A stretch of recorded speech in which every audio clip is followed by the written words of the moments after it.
So in this video, we're going to do an application in quadratics in one variable.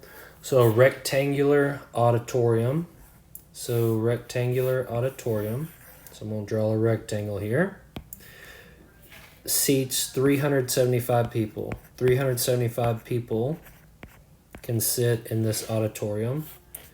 So blah, blah, blah, however many rows, dot, dot, dot.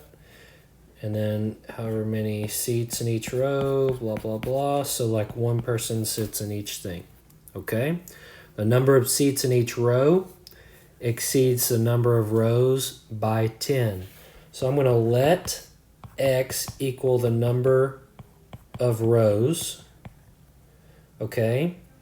Then what do we know? We know that the number of seats in each row, the number of seats, okay, in each row. All right, so if I just pick one row like that, right, is equal to what? It exceeds the number of rows, x, by 10. Okay, so it exceeds it by 10. So this side here is x plus 10. Now, the number of rows, that's 1, 2, 3, 4, dot, dot, dot, x rows, okay? So how do I do this? Well, you can think of this rectangle kind of like an area problem. If I fill up each one of these squares, okay, that fills up the whole area, right? There's 375 people to put into those squares, right? So that means that we want area of a rectangle. Area of a rectangle is base times height. Okay, well, what's the base? What's the height? It's x plus 10 times x, right? And that's equal to, well, how many x's? How many people? I want 375 people. Okay, so I'm going to multiply, distribute the x. I get x squared plus 10x equals 375. Now use our formula, quadratic formula. We need it to be set equal to 0 and a positive. A is positive, so let's move the 375 to the other side.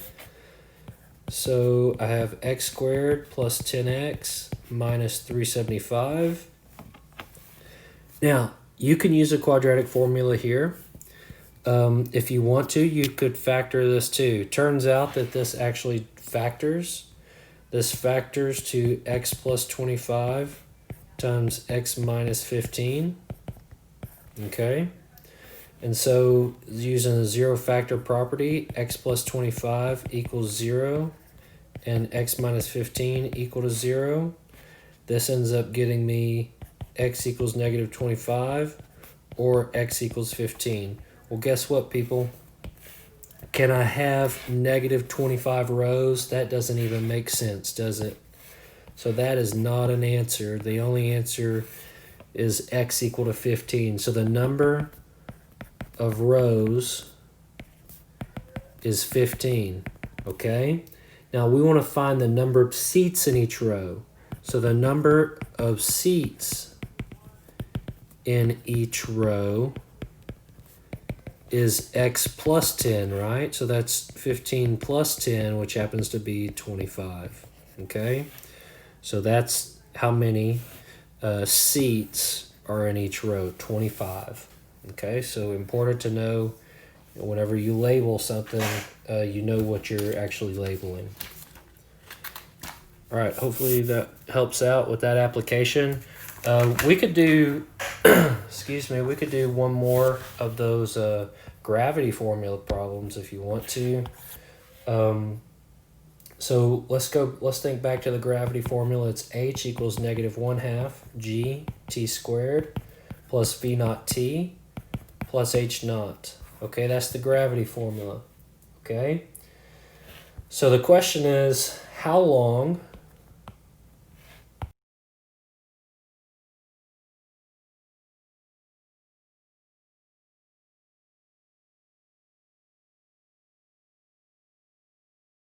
I guess we could put a question mark there.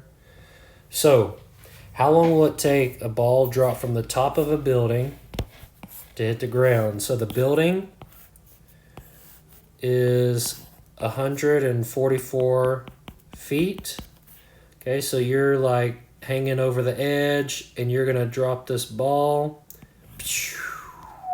Boom! Right? So that little ball right there is gonna drop and fall down. How long does it take for the ball to go down? Okay.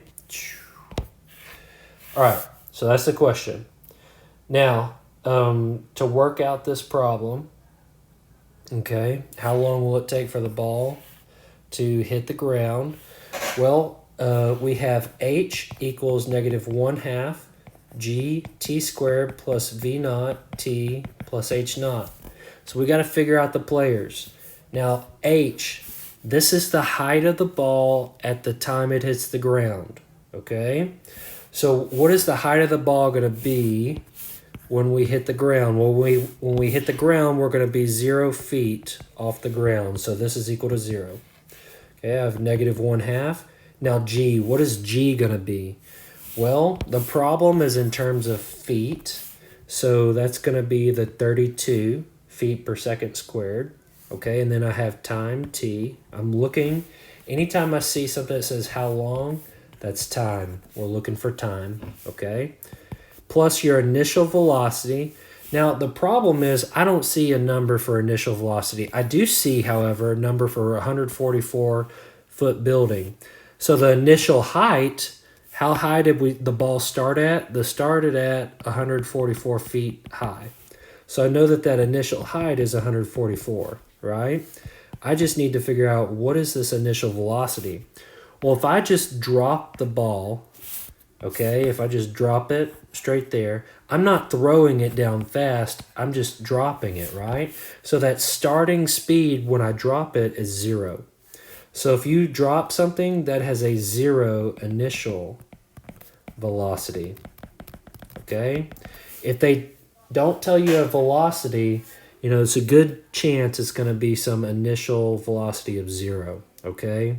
So if you just drop it, it's not like you're throwing the ball downward.